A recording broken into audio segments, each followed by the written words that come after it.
Dans les paysages impitoyables du Texas du XIXe siècle, une puissante et redoutable tribu de guerriers a semé la terreur dans le cœur des colons et des tribus amérindiennes rivales, les Comanches. Du début des années 1800 à 1870, leurs raids impitoyables et leurs tactiques brutales, y compris le scalpage et d'autres formes de mutilation, sont devenus le cauchemar de ceux qui osaient croiser leur chemin. Un chef Comanche légendaire, Quanah Parker, a mené son peuple avec une détermination féroce et une stratégie astucieuse pendant les dernières années de résistance de la tribu à l'expansion vers l'ouest. Les Comanches ont maîtrisé l'art de la guerre psychologique, exploitant la terreur pure induite par leurs méthodes macabres pour démoraliser et soumettre leurs ennemis. Le scalpage, une pratique qui remonte à des siècles, n'était qu'un outil dans leur arsenal de peur. Les Comanches étaient connus pour laisser des corps mutilés sur leur passage, s'assurant que l'horreur de leurs raids persisterait longtemps après leur disparition dans les vastes plaines. Comme l'a écrit l'auteur célèbre Cormac McCarthy dans Blood Meridian, Méridien de sang, la colère de l'ouragan et la présence de la nuit étaient censées être évocatrices de la colère de Dieu. Les Comanches, dans leur poursuite implacable du pouvoir, semblaient incarner cette colère divine. Accompagnez-nous dans le monde impitoyable des raids Comanches, où la peur était une arme maniée avec une précision mortelle. Bienvenue dans le journal de Jules César. Chronique des Comanches. Démêler l'héritage du guerrier. Le peuple Comanche a une histoire riche et complexe qui remonte à leurs origines dans la région du Grand Bassin en Amérique du Nord. Au début des années 1700, les Comanches avaient migré vers les plaines du Sud, une zone qui s'étend sur des parties des États modernes du Texas, du Nouveau-Mexique, de l'Oklahoma et du Kansas. Ce remarquable voyage a été alimenté par l'acquisition de chevaux auprès des colons espagnols, qui a transformé leur société et leur a permis de devenir l'une des tribus amérindiennes les plus redoutables de la région. La nouvelle mobilité des Comanches leur a permis d'adapter leurs méthodes de chasse et d'étendre leur territoire, chassant le buffle et commerçant avec d'autres tribus et colons européens.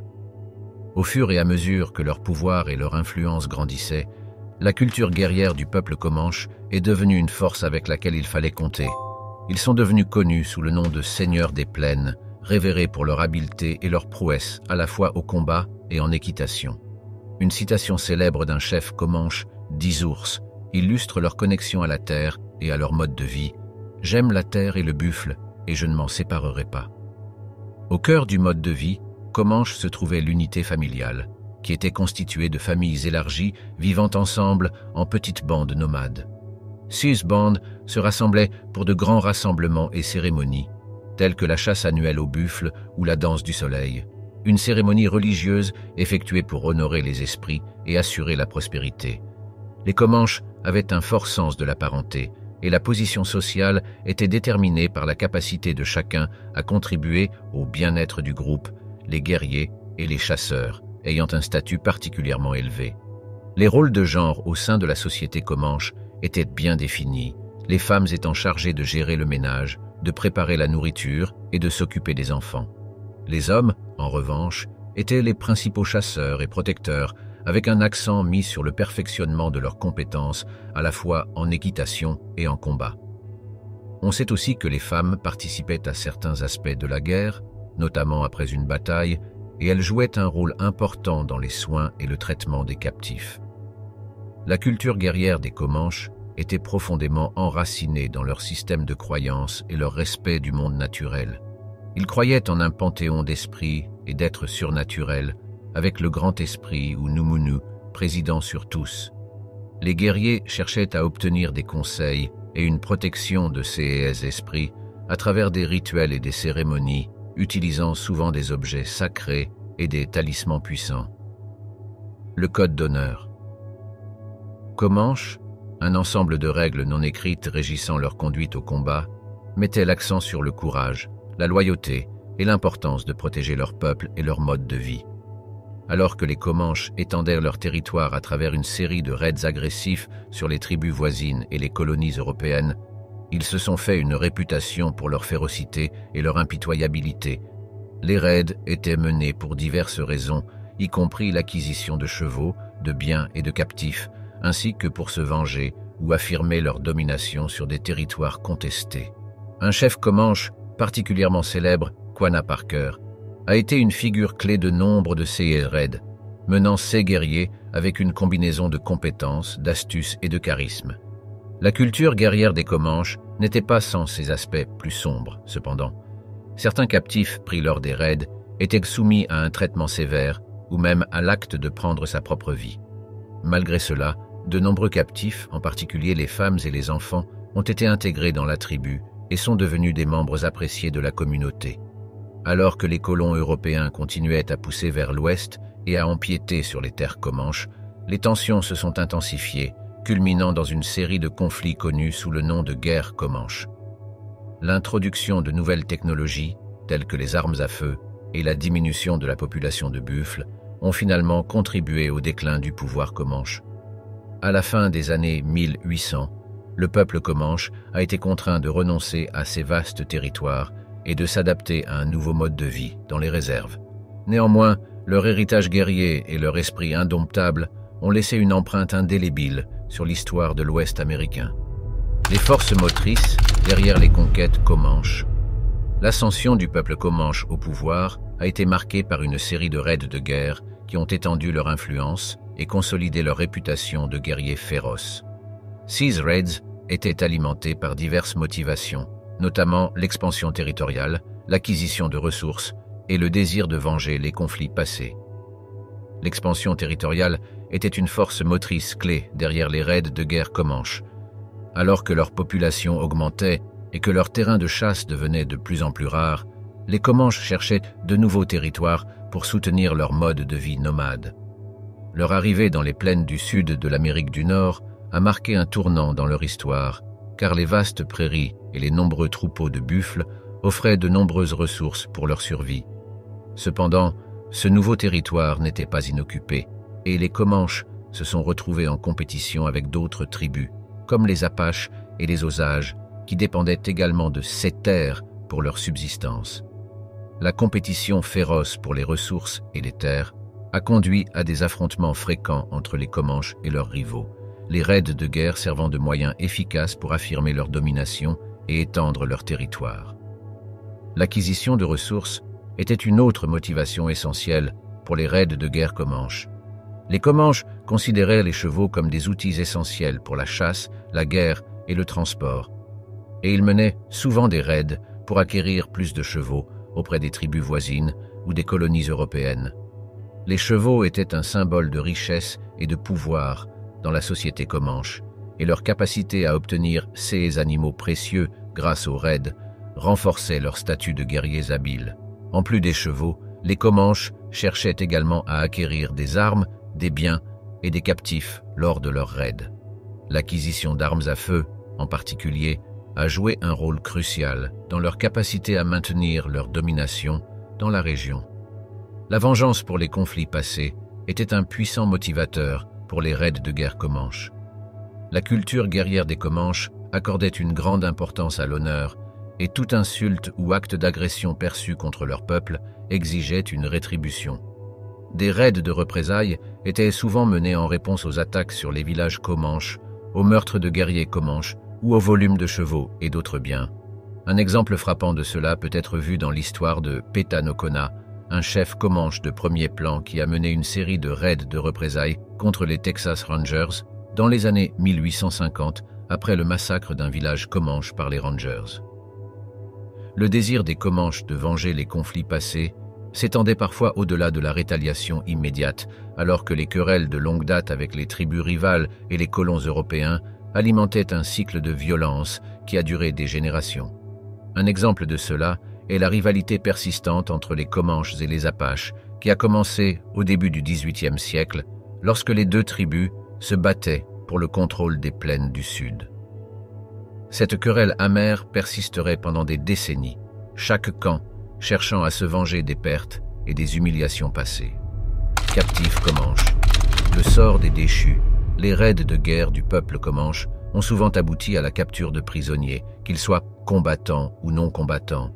Le traitement de ces captifs variait considérablement, certains étant intégrés à la tribu et d'autres étant soumis à des sorts plus durs.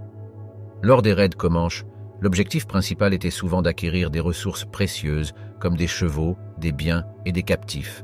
Les combattants ennemis qui étaient capturés au combat étaient généralement soumis par la force. Les Comanches, utilisant leur supériorité en équitation et en combat pour dominer leurs adversaires. Les non-combattants, y compris les femmes, les enfants et les personnes âgées, étaient également pris en otage lors des raids, en particulier lorsque les Comanches ciblaient des colonies ou des villages de tribus rivales.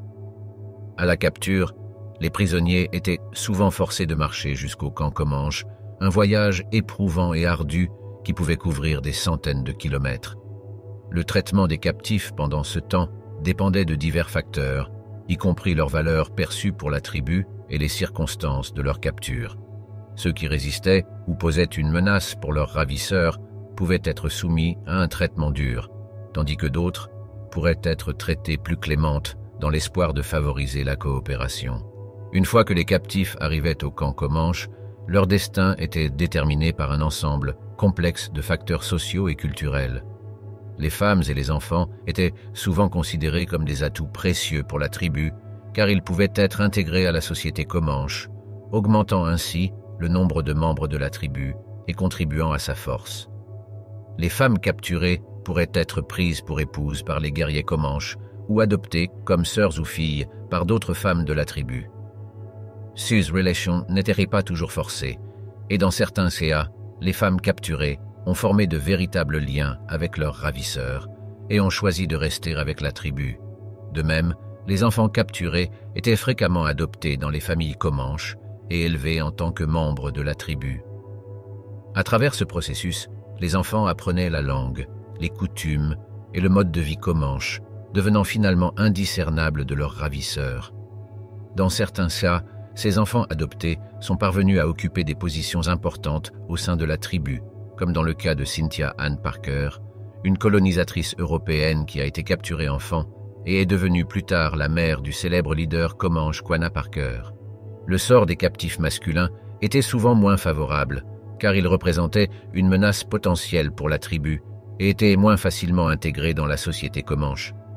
Certains captifs masculins étaient soumis à un traitement sévère ou forcés à effectuer des tâches subalternes pour la tribu. Dans certains cas, les captifs masculins qui ont prouvé leur valeur ou ont démontré des compétences précieuses pourraient se voir accorder un certain degré d'acceptation au sein de la tribu, bien que cela ait été relativement rare. L'esclavage, bien qu'il ne soit pas aussi répandu que l'adoption, était un autre sort possible pour les captifs. Cette pratique était généralement réservée aux individus jugés inadéquats pour l'adoption, comme les captifs masculins adultes ou ceux qui résistaient à l'intégration dans la tribu. Ces individus étaient souvent soumis à un traitement sévère et forcés à effectuer des travaux subalternes pour leurs ravisseurs. La perception de l'esclavage par les Comanches diffère du concept européen, car elle était plus fluide et moins rigoureusement définie.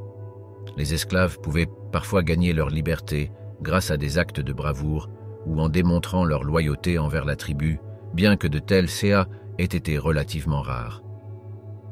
Les négociations de rançon étaient un autre aspect de l'expérience des captifs dans la société Comanche.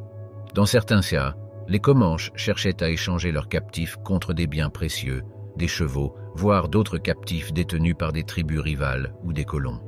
Ces négociations étaient souvent délicates et prolongées, chaque partie tentant de maximiser ses gains tout en minimisant ses pertes. L'issue de ces négociations pouvait dépendre de la valeur perçue des captifs ou de la relation entre les parties en négociation. Un exemple notable de négociation de rançon a eu lieu en 1840, lorsqu'un groupe de dirigeants Comanches s'est rendu à la ville de San Antonio, au Texas, pour négocier la libération de plusieurs captifs européens. Cette rencontre, connue sous le nom de bataille de la Maison du Conseil, a rapidement dégénéré en une confrontation mortelle, entraînant la mort de plusieurs chefs Comanches et alimentant davantage l'animosité entre les Comanches et les colons texans. Dans l'ombre des Comanches, punition et tourment. Alors que le peuple Comanche était connu pour son esprit guerrier féroce et sa maîtrise de l'équitation, il est essentiel de reconnaître les aspects plus sombres de leur société. Les méthodes brutales de punition et de torture employées par les Comanches contre leurs ennemis était le reflet des dures réalités de la vie à la frontière et servait de moyen pour affirmer leur domination et leur contrôle sur leurs rivaux. Le scalp, une pratique souvent associée au Comanche, était une forme de punition et de torture qui impliquait le retrait d'une partie du cuir chevelu d'une personne, souvent alors qu'elle était encore en vie. Bien que l'origine du scalpage soit un sujet de débat parmi les historiens, il est clair que les Comanches ont adopté cette pratique comme moyen de démontrer leur puissance et d'insuffler la peur dans le cœur de leurs ennemis. L'acte de scalper n'était pas unique aux Comanches, car de nombreuses autres tribus amérindiennes et colons européens se livraient à cette pratique en temps de conflit. La mutilation était une autre forme de punition utilisée par les Comanches, avec des captifs ou des ennemis vaincus parfois soumis à la défiguration, à l'amputation ou à d'autres formes d'attaque physique. Ces actes de violence servaient non seulement de moyen d'exercer un contrôle sur la victime, mais aussi d'avertissement à d'autres qui pourraient envisager de s'opposer aux Comanches. Par exemple, au début du XIXe siècle, le chef Comanche Buffalo Hump a mené une bande de guerre contre un groupe de colons texans, laissant derrière lui une scène macabre de corps mutilés en témoignage de la férocité de ces guerriers. Au-delà du physique, les Comanches étaient également connus pour employer des abus psychologiques contre leurs captifs, utilisant la peur et l'intimidation pour briser leur esprit et assurer leur soumission.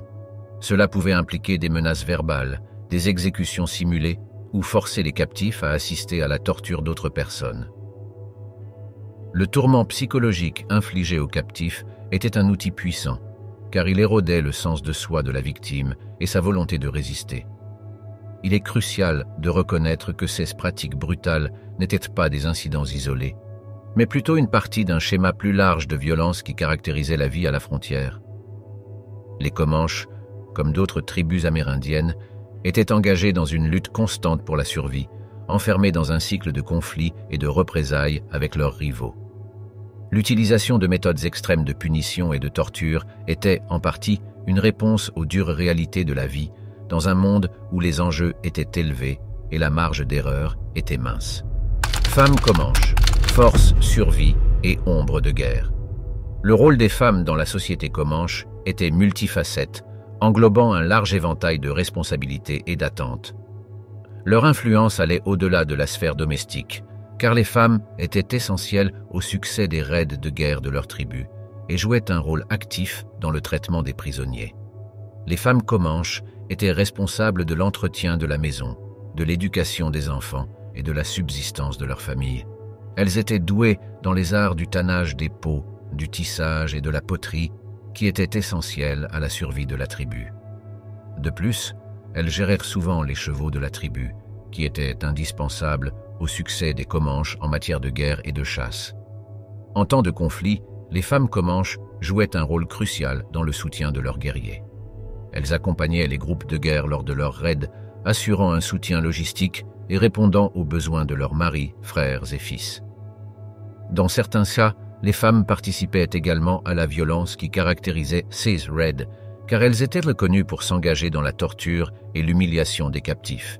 Cette implication active était non seulement le reflet des dures réalités de la vie à la frontière, mais aussi une affirmation de leur force et de leur engagement envers la survie de la tribu. Les femmes jouaient également un rôle significatif dans les soins aux prisonniers capturés lors des raids, en particulier ceux qui étaient adoptés dans la tribu.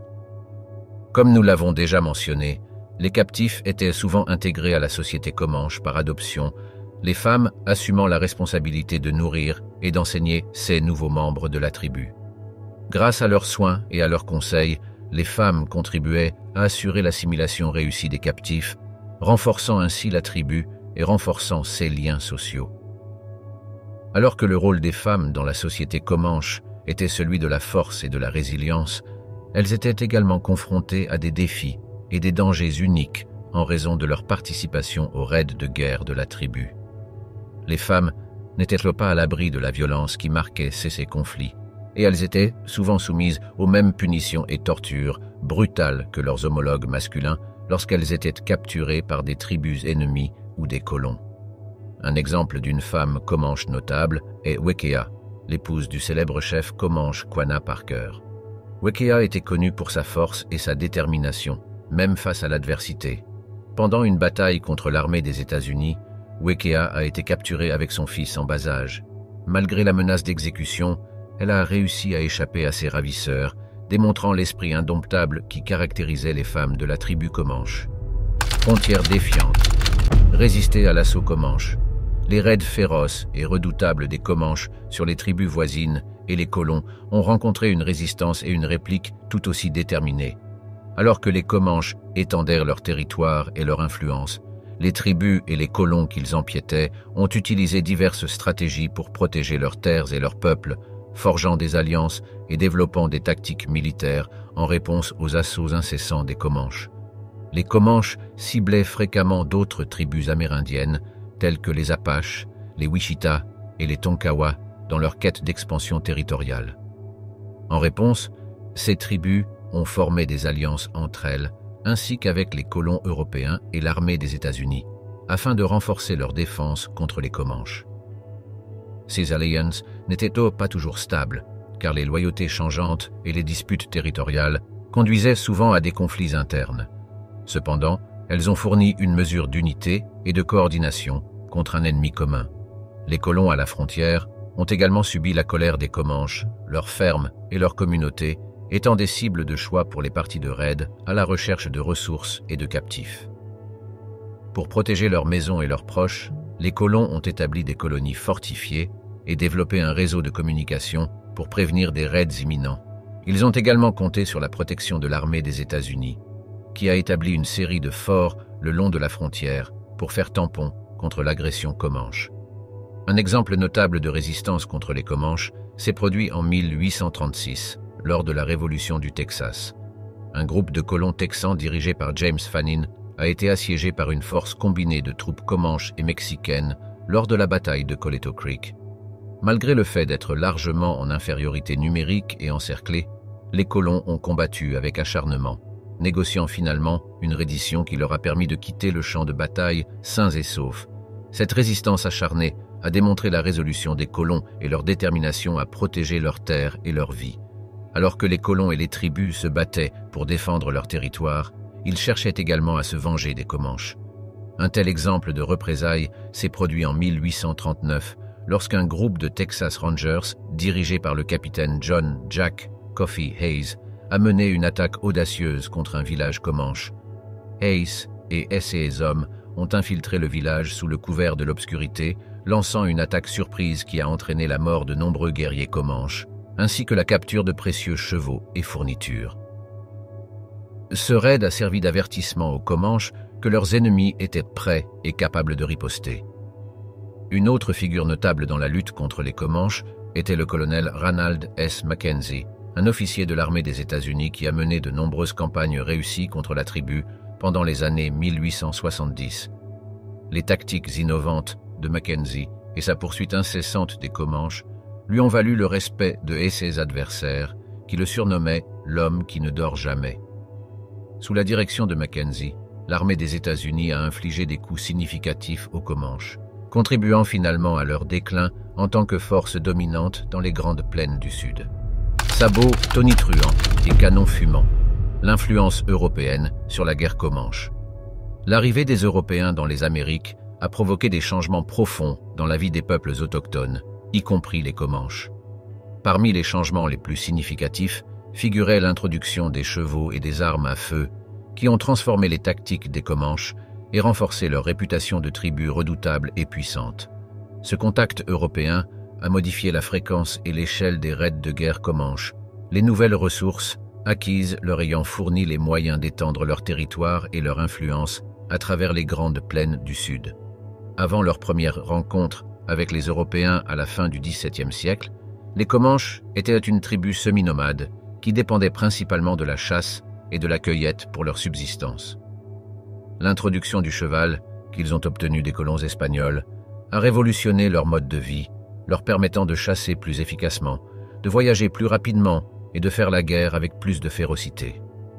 En tant qu'experts cavaliers, les Comanches ont maîtrisé l'art de la guerre montée, inspirant la peur dans le cœur de leurs adversaires avec leurs raids rapides et coordonnés. L'acquisition de chevaux par les Comanches leur a accordé un avantage tactique sur le champ de bataille, mais c'est l'introduction des armes à feu qui a véritablement augmenté leur capacité de violence. Les Espagnols, puis les Français et les Anglais ont échangé des armes à feu avec les Comanches, qui ont rapidement appris à manier ces armes puissantes avec une précision mortelle. Avec la combinaison de chevaux et d'armes à feu, les Comanches sont devenus une force imparable, lançant des raids à une échelle jamais vue auparavant dans la région. Un exemple notable de l'impact dévastateur du contact européen sur les raids de guerre comanche s'est produit au milieu du XVIIIe siècle, lorsque la tribu a affronté les Espagnols dans une série de conflits connus sous le nom de guerre comanche. Encouragés par leur nouvelle prouesse au combat, les Comanches ont attaqué à plusieurs reprises les établissements espagnols, volant des chevaux, capturant des prisonniers et poussant les Espagnols au bord du désespoir. En réponse, les Espagnols ont lancé une série de contre-attaques, mais leurs efforts étaient en grande partie inutiles contre les guerriers Comanches hautement mobiles et bien armés. La maîtrise par les Comanches de la technologie européenne leur a également permis d'exercer un contrôle sur d'autres tribus autochtones. Ils ont utilisé leur armement supérieur et leur équitation pour étendre leur territoire, forçant les tribus voisines à se soumettre à la règle comanche ou à faire face à l'annihilation. En conséquence, la sphère d'influence des Comanches s'est agrandie et leurs raids de guerre sont devenus plus fréquents et plus étendus. Cependant, la dépendance des Comanches envers les ressources européennes les a également rendus vulnérables aux mêmes forces qui les avaient initialement renforcés. Alors qu'ils devenaient de plus en plus dépendants des armes à feu et d'autres biens européens, ils étaient entraînés dans un réseau de plus en plus complexe d'alliances et de relations commerciales. Au fil du temps, cette exposition à l'influence européenne a entraîné l'érosion des valeurs et des coutumes comanches traditionnelles, ainsi que l'introduction de maladies qui ont ravagé leur population. Alors que le pouvoir des Comanches commençait à décliner dans la seconde moitié du XIXe siècle, leurs raids de guerre, autrefois fréquents et dévastateurs, sont devenus moins courants. L'empiètement des colons américains et de l'armée des États-Unis, combiné à des conflits internes et à la diminution des ressources, a finalement mis fin au règne de terreur des Comanches sur les grandes plaines du Sud. Le soleil couchant, le crépuscule de la dominance comanche. Au fur et à mesure que le XIXe siècle avançait, les Comanches, autrefois puissants, qui avaient dominé les grandes plaines du Sud pendant des générations, ont commencé à faire face à une série de défis qui conduiraient finalement à leur déclin.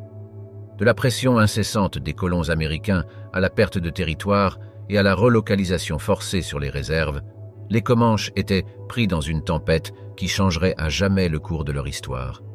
L'un des facteurs les plus significatifs du déclin du pouvoir comanche était l'expansion vers l'ouest des colons américains, qui ont commencé à empiéter sur les terres de la tribu à la recherche de nouvelles opportunités et ressources.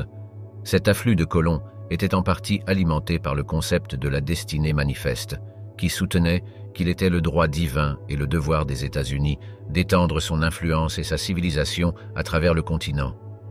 Alors que les colons s'enfonçaient plus profondément en territoire comanche, ils perturbaient le mode de vie traditionnel de la tribu, épuisant les ressources dont elle dépendait pour sa subsistance et sa survie.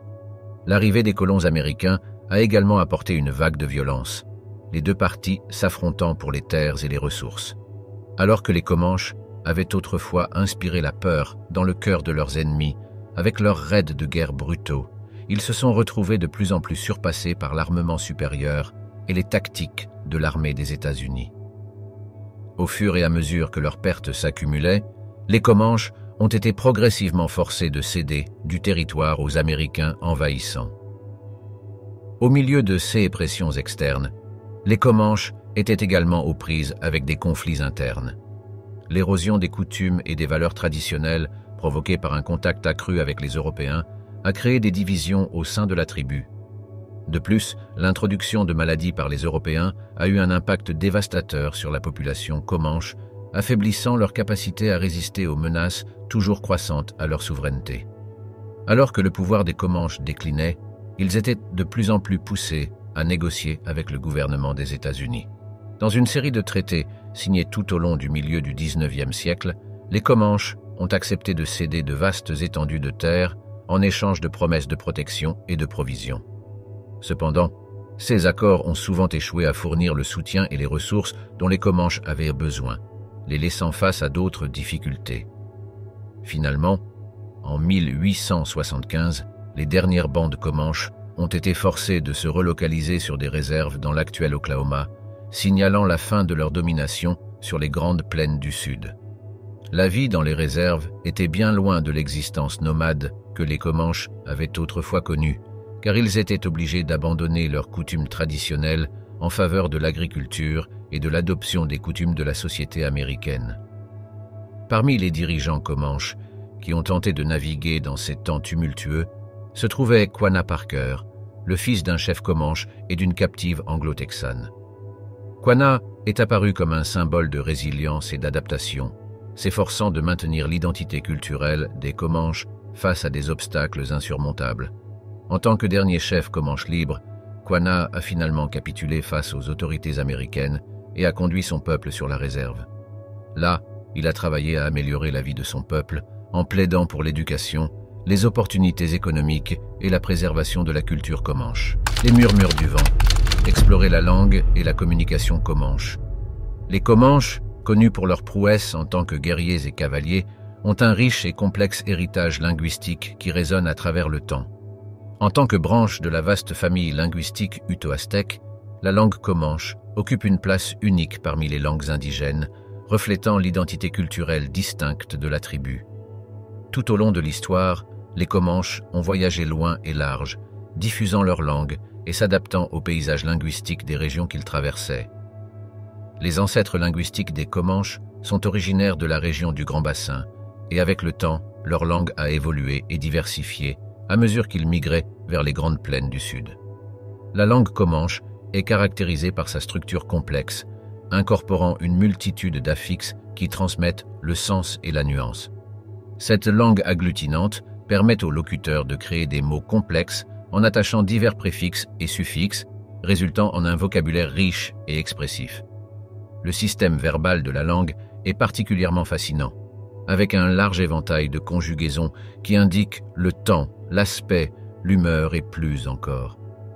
Au fil des siècles, les Comanches ont développé un système de communication unique qui allait au-delà de la parole. Les signes non-verbaux et les gestes jouaient un rôle vital dans la transmission d'informations parmi les membres de la tribu, en particulier pendant les expéditions de chasse et la guerre. Par exemple, des signes de la main étaient utilisés pour transmettre des messages silencieusement et efficacement sur de grandes distances. Ce mode de communication a permis la coordination et la furtivité, se révélant inestimable face aux dangers. La langue est intrinsèquement liée à la culture et à l'identité du peuple comanche. Leur tradition orale en est le témoignage, car la tribu s'appuyait sur le récit pour préserver leur histoire, leurs valeurs et leurs croyances. Les aînés transmettaient aux jeunes générations des histoires de héros, de batailles et d'êtres surnaturels, tissant une vibrante tapisserie de mémoire collective. Le peuple comanche a également développé une forme poétique connue sous le nom de chant de la prairie. Cette composition mélodique célébrait la beauté de la nature, la force de leurs guerriers et les vertus de leur société. Les mélodies obsédantes des chants de la prairie ont résonné à travers les plaines pendant des générations, un témoignage de l'esprit endurant du peuple comanche. L'arrivée des colons européens a apporté de nouvelles influences linguistiques au peuple comanche. Alors qu'ils s'engageaient dans le commerce et la diplomatie avec diverses puissances européennes, les Comanches ont adapté leur langue pour accommoder de nouveaux mots et concepts. Cet échange linguistique a abouti à un fascinant mélange de vocabulaire comanche et européen, reflétant la nature dynamique et toujours changeante de la communication humaine. À l'époque moderne, la langue comanche est confrontée aux défis de la mondialisation et de l'assimilation culturelle. Avec moins de 1000 locuteurs courants restants, des efforts sont en cours pour préserver et revitaliser la langue pour les générations futures. La nation comanche a initié divers programmes de langue, fournissant des ressources et des matériaux éducatifs pour enseigner aux plus jeunes membres de la tribu. Ces efforts sont vitaux pour assurer que la langue comanche, un trésor d'histoire et de culture, perdure et prospère. Écho des plaines, les Comanches dans le royaume de la culture populaire. L'histoire vaste et fascinante du peuple comanche a capturé l'imagination d'innombrables artistes, écrivains et cinéastes, tissant un complexe réseau de représentation dans le domaine de la culture populaire. À travers divers médiums tels que la littérature, le cinéma et l'art, la tribu Comanche a été immortalisée, façonnant la perception publique et la compréhension de leur histoire et de leur culture. L'une des premières représentations des Comanches dans la littérature remonte au XIXe siècle, lorsque les récits de leur bravoure et de leur talent en tant que guerriers captivaient le public à travers les États-Unis. Des écrivains comme Zane Grey, dans son roman The Thundering Herd, ont présenté les Comanches comme des cavaliers habiles et des adversaires redoutables, peignant une image vivante de la vie dans les plaines. Ces représentations, bien qu'elles soient basées sur des récits historiques, ont souvent simplifié les complexités de la culture comanche, les présentant à la fois comme des héros et des méchants aux yeux des lecteurs. Dans le domaine du cinéma, la tribu Comanche a été mise en avant dans divers films occidentaux, un genre qui a dominé le cinéma américain pendant des décennies. Peut-être l'une des représentations les plus connues du peuple Comanche au cinéma est le classique de John Ford de 1956, The Searchers, avec John Wayne. Le film, qui tourne autour de la recherche d'une fille enlevée par les Comanches, a été salué pour sa superbe cinématographie et ses performances puissantes. Cependant, le film a également été critiqué pour la perpétuation de stéréotypes et la présentation d'une vision unidimensionnelle du peuple Comanche. Une autre représentation notable des Comanches au cinéma est le film de 2012, The Lone Ranger, qui met en scène le personnage de Tonto, un acolyte Comanche fictif, interprété par Johnny Depp. Le film a suscité une controverse sur sa représentation des Amérindiens, en particulier avec la représentation de Tonto par Depp. Les critiques ont soutenu que le personnage perpétuait des stéréotypes nuisibles et ne représentait pas authentiquement la culture comanche. Dans le monde de l'art, le peuple comanche a été une source de fascination pour les peintres et les illustrateurs qui se sont efforcés de capturer l'essence de leur culture sur toile. Des artistes comme George Catlin et Charles Russell ont documenté le mode de vie comanche au XIXe et au début du XXe siècle, offrant un aperçu de leurs coutumes et traditions.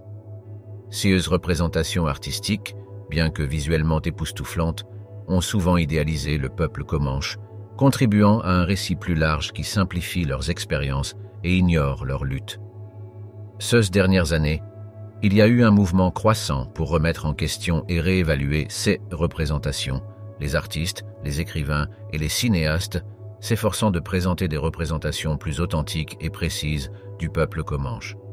Ce changement dans la culture populaire est essentiel pour favoriser une compréhension plus profonde de l'histoire et de la culture riche de la tribu, permettant à leurs histoires d'être racontées avec le respect et la complexité qu'elles méritent.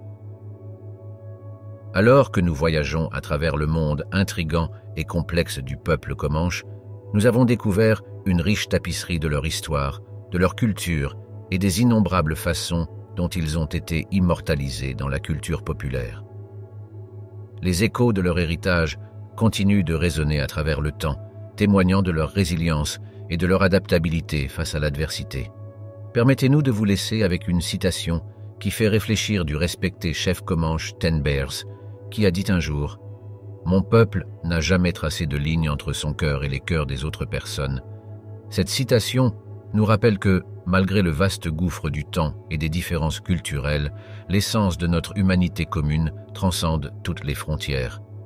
Alors que nous disons au revoir au monde des Comanches, nous vous encourageons à réfléchir aux histoires et aux leçons qu'ils offrent, nous inspirant à cultiver l'empathie, la compréhension et une appréciation pour la riche tapisserie de l'histoire humaine que nous partageons tous.